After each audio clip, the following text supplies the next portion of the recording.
So what you focus on is what you see. So I'm going to take you through a different focus on. We have had, no, my colleague Caroline has scared you, but I'm going to change the tone. I'm not going to scare you. I want to make you feel a bit happy because it's the last session. Otherwise, you will be thinking, oh, someone said, please don't go there. So I've been warned not to go there, so I'm not going to scare you. What I just want to say, in any organization, in any situation, there is something that is functioning well. Even in your teams, even with your carers, there are some carers who are doing good work. Do you agree with me? Yes. Even if with all the COS problem that we are hearing, but there are some companies that have done it well and they are doing it well. Do you agree with me? In the services that we are providing, there are some people that are providing high quality care. They are following what my brother Kennedy has mentioned in terms of customer care. Do we agree? Yes. Thank you. So we hear a lot of problems in our organizations. There's chaos, complaints, a lot of things are happening in our organizations. Sometimes we think, did I make a good choice by starting this business? Or sometimes we think we are being bewitched because of all the complaints that we get. And then my brother there from AJS said, how can I engage my carers? Someone said, how can I engage my staff? Here's the answer. They say the taste of the pudding is in the eating. I just want you to engage with me for a few minutes. This session takes 4 days to do. This program that I'm going to take you through in 20 minutes is supposed to be done in 4 days. So I just need your cooperation, your vulnerability. I want you to be vulnerable at the moment, and I want you to test what I'm going to take you through. It's very important for you to go through this because in Shona they say there are some who are not here. There are some who are not here. You are the leaders. What you have heard from the beginning up to this time, how are you going to implement at your workplaces when your team is not there? You are the only one from your organization who has come from this for this meeting. From the morning, you were hearing everything. Right now, what should I focus on? This session has come at the right time. And I'm going to take you through so that you can go back and implement one thing. From what we have heard from the beginning from Godfrey Mshandu, all through to my great friend, my sister, Rumbi, also my brother-in-law, Muchada. All the people that we have heard up to previous speaker, Kenneth. How then are you going to implement it? That is what I'm going to try to take you through in this session. So follow the process. Be vulnerable at the moment. So when we look at everything is the culture. How we do things. Mr. Gwinyai told us about you train your staff. You don't train your staff. You don't train your staff and then put their skills in your cupboard. You don't train your staff and then not consult them. Caroline told us that we do have lawyers, we do have doctors, we do have accountants working for you. But do not fear them. Use them. Do not be arrogant. Do not let ego and pretend to know everything. Use them. But then the problem that we have sometimes is the culture of I know it all. Yes, you know everything, but you don't know everything. You know something, but you don't know everything. So we need that vulnerability as providers, as directors, to make sure that we learn something. So come with me as we move into this session. So what I'm taking you through is what we called appreciative inquiry. Those who have had appreciative inquiry, raise your hand. appreciative inquiry. So at least I'm teaching you something, so I'm excited. So I would say by the end of this session, you should have understood what is appreciative inquiry. So appreciative inquiry, it focuses on things that are working in your organization. What is possible, and then how can we scale those things that are working in your organization? That is appreciative inquiry. In most cases, we do this approach. We take people in a meeting, we go on to a team building exercise, and we say, why are we getting complaints? There are so many complaints, safeguarding issues. So if it is Brighton, who has got 20 complaints against his name, in that meeting, I am defensive. In that meeting, I'm thinking, okay, is the team in the office? Is the rota people? It's you. So in that meeting, we are fighting, we are blaming each other, we are tensing. And then you have taken people away, and you come back, nothing is working. Have you ever done a team building exercise? Yeah. Does it work? Not always. Not always. Okay, this one will work. So I want you to go with me into this one and see whether it's going to work. So I want you to take this moment, take a piece of paper at your desks.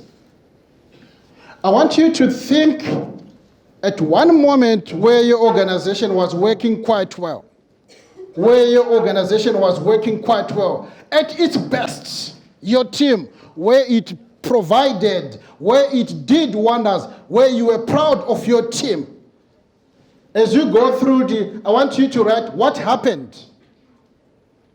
So what were the forces, what were the factors that helped your organization? What was it about it? What made it possible? What is it that you want to share with us? And I just want 2 people who can volunteer to tell us this story about their highest moment of achievement where they are proud of their organization, proud of their team. Okay.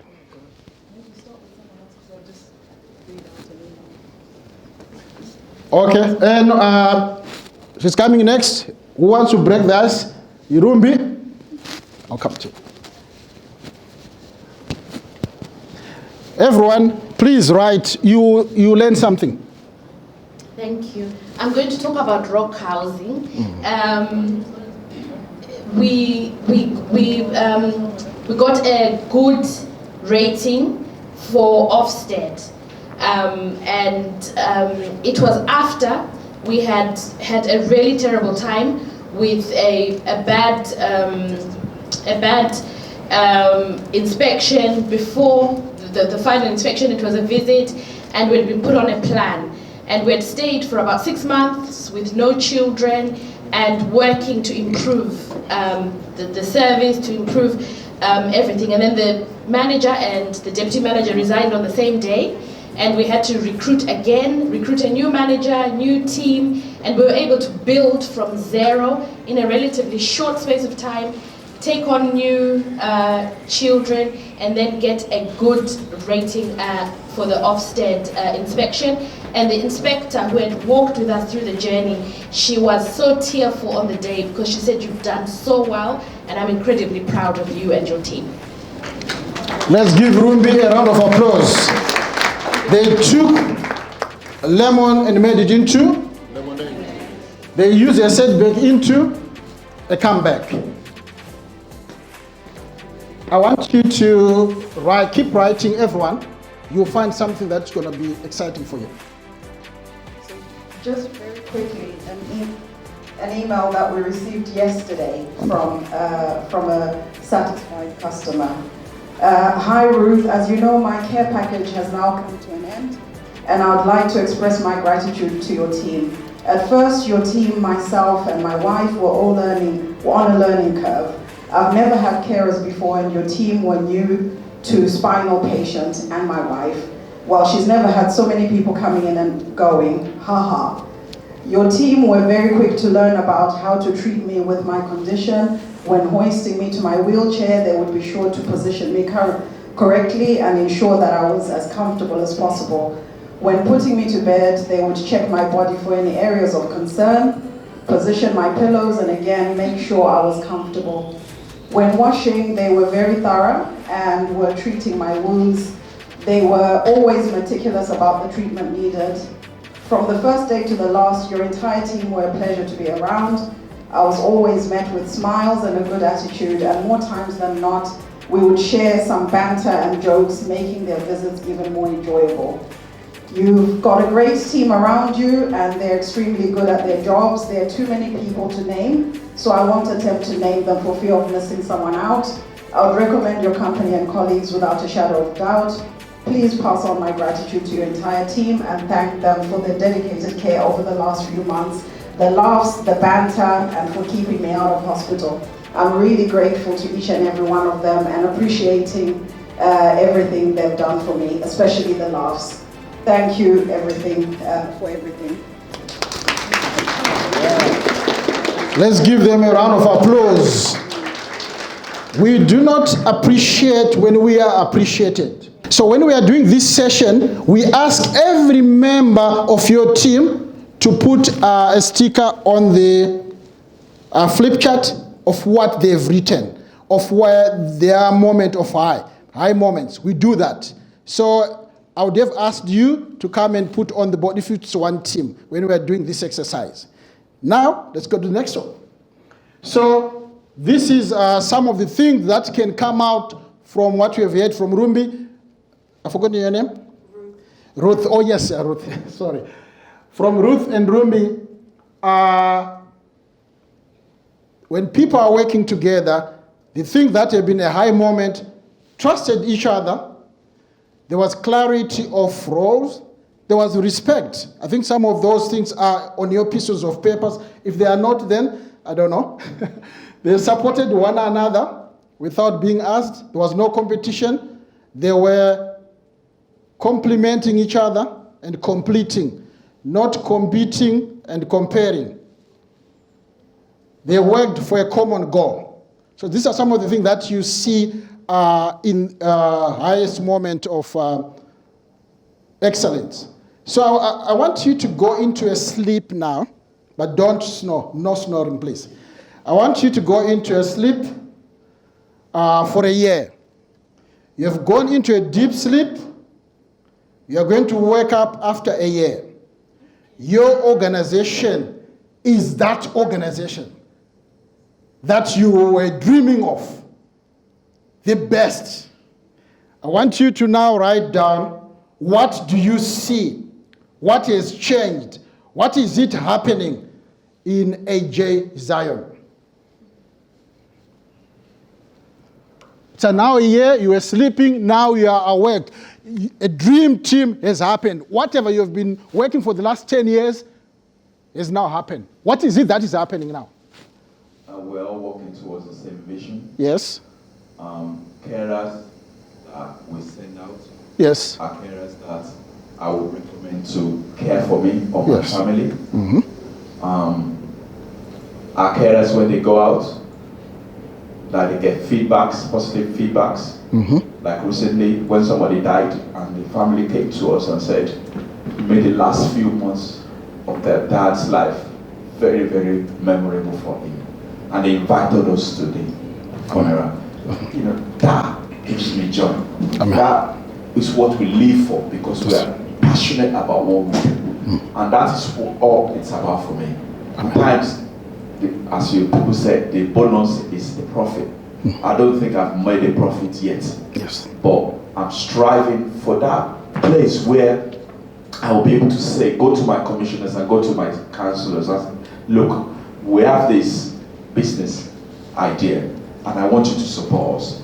Because I know I have the carers. I know we have extraordinary compassionate carers. Carers that will take time out of their own annual leave and come and work because somebody else is sick.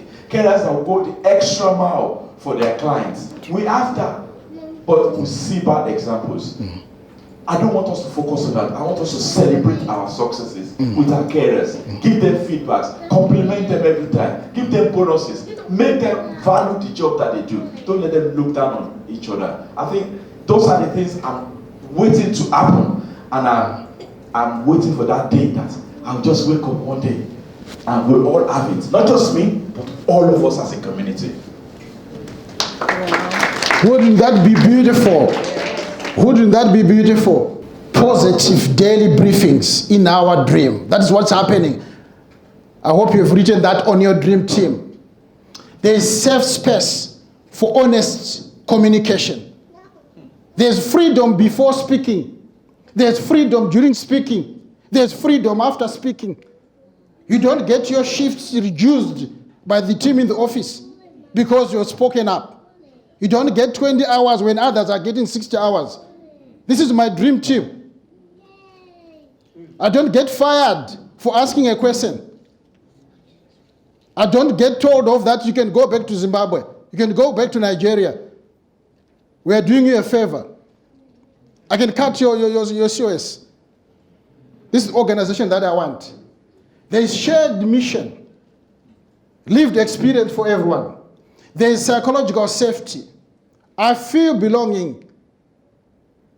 I feel safe to make mistake. I feel safe to learn. I feel safe to raise my hand and say, I've made a mistake. Because the problem that we do, we fire people who make mistakes. Now we are turning our employees into master concealers, master hiders, master liars. And you think everything is working, but the rate of your complaints is going up. But these people are pretending to do things good because you have turned them into master concealers. They should feel safe to admit their mistakes. They should feel safe to contribute. They should feel safe to challenge the status quo. These are professionals. They've got skills that may empower your organization. Use it. This is what the dream team that we are seeing. They are working in collaboration. They are embodying your values. I did this at Manor Clinic. We asked for our values. There are only 5. I thought I would even teach them because there was COVID. I said we call them COTID. C-O-T-I-D. C means compassionate. O, openness. T, teamwork. I, inclusive. D, diversity. But there were some who could not even name one. So if you've got a team that cannot even name one value, how are they going to embody the values? How are they going to live the values? I want you to go to your company. Ask them, what are our 3 priorities in this organization? What are our values? Be gentle with them because you're going to be disappointed. Our practice manager was really angry. He said, but this is our screensaver. It has got our values. But someone cannot even know our values, which every time they are dancing on your screen. They have got eyes, but they don't see. So how many times do you talk to your team about the values? How many times do you talk to your team about what we are here to do? You should remember that repetition is needed. If you ask Mr. Gwinya, whatever retention from the training, if you don't reinforce it, if you don't apply it at work, it will be forgotten. And also to add on what he said, we know that even people are asking their relatives to do the online courses for them. So they've got a certificate saying they know safeguarding. And then you find them doing things that you would never think of.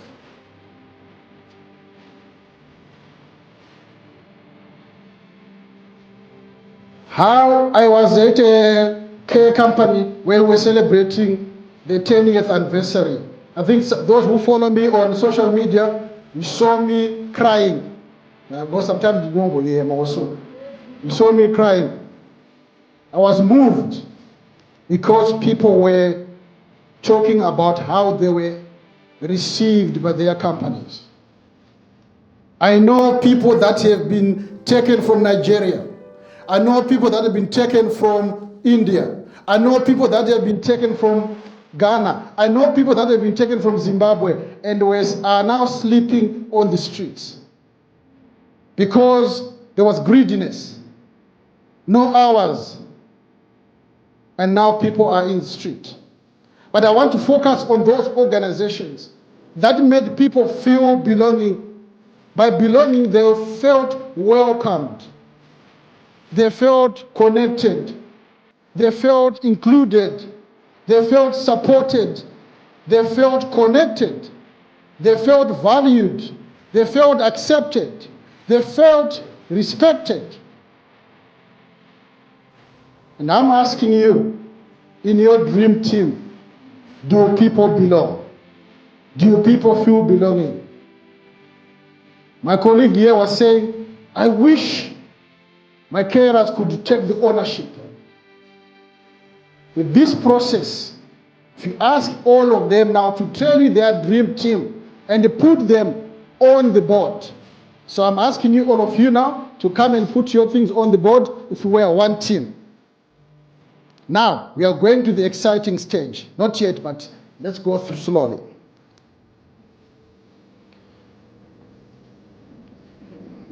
The moment people realize that this company is being led by a Zimbabwean, Nigerian, by a black person, they lower their guard.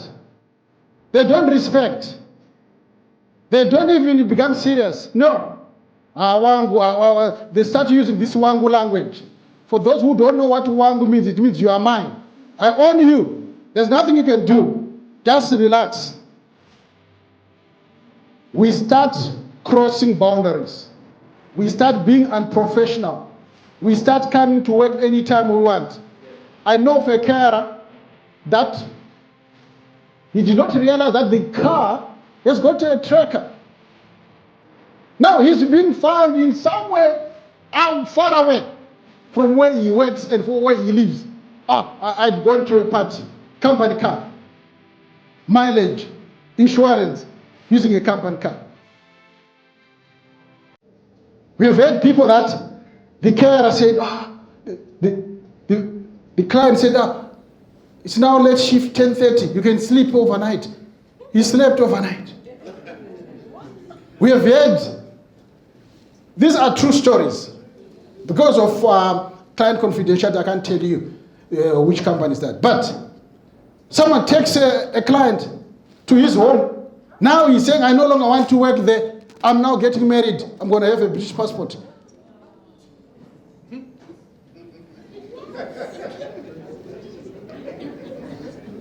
We want to focus our people on the good things that we are doing. Let's celebrate those good things.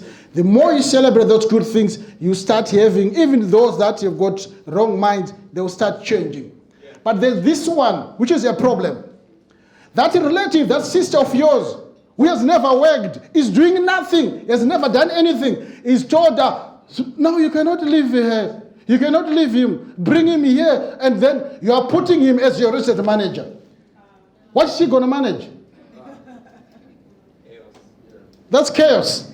And I'm seeing people, good companies, that have gone down.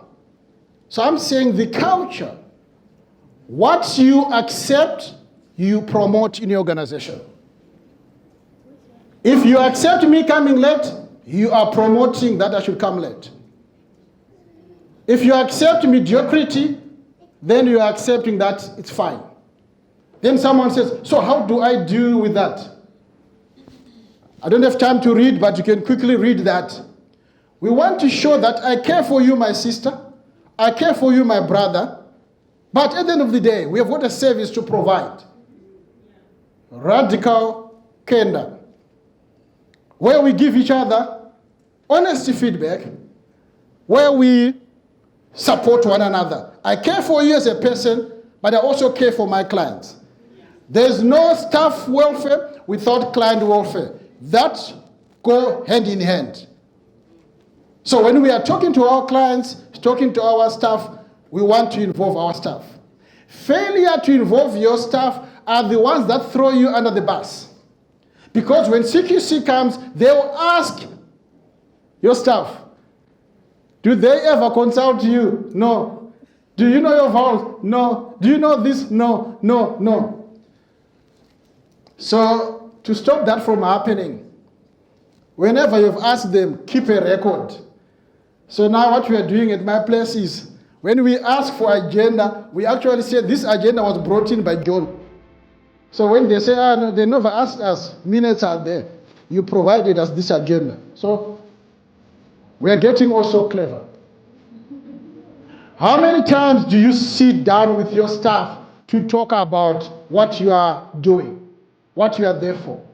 You should talk about this as 20, 50 times.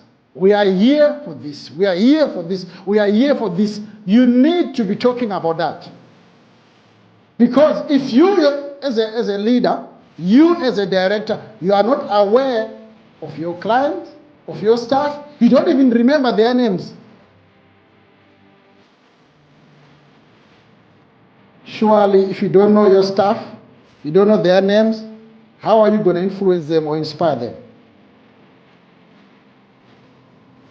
You want to make sure that your team, they feel that they belong. They feel safe to speak up. Last 2 weeks ago, we had a company whistleblowing to CQC. And there's something that I want us to remember. I'm going to sell myself, and I'm going to sell every consultant who is here, every specialist who is there. I want to sell their services for this moment. So hear this. This research manager contacted me. We have got this whistleblowing. CQC, they've given us 7 days to respond. I said, don't worry, let's respond. After 7 days, we responded. This is just happened a week ago. The email was sent at 4 o'clock. 5 o'clock, CQC replied, thank you very much, case closed.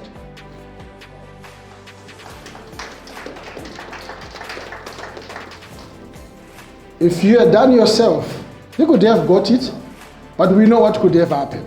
So that's why you need people like Caroline, see them quickly. This person quickly sought help. If it was now appeal after appeal after appeal, it's too late.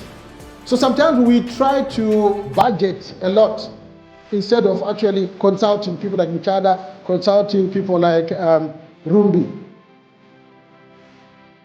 Yes, it's not free. There's no free lunch. You're into business, you're making profit, are you not?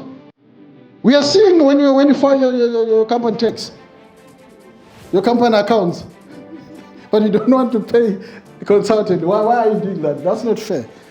You want to make sure that your team, they've got a purpose. They know, what is the purpose of a purpose? What is the purpose of a purpose? The purpose of a purpose is to show. Words are powerful. Words determine your direction. Words will map your future.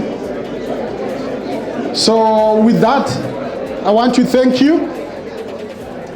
We can come and help you in your teams to run this session. I hope you have had the feel of it, and I hope it has made a difference in you. Thank you very much.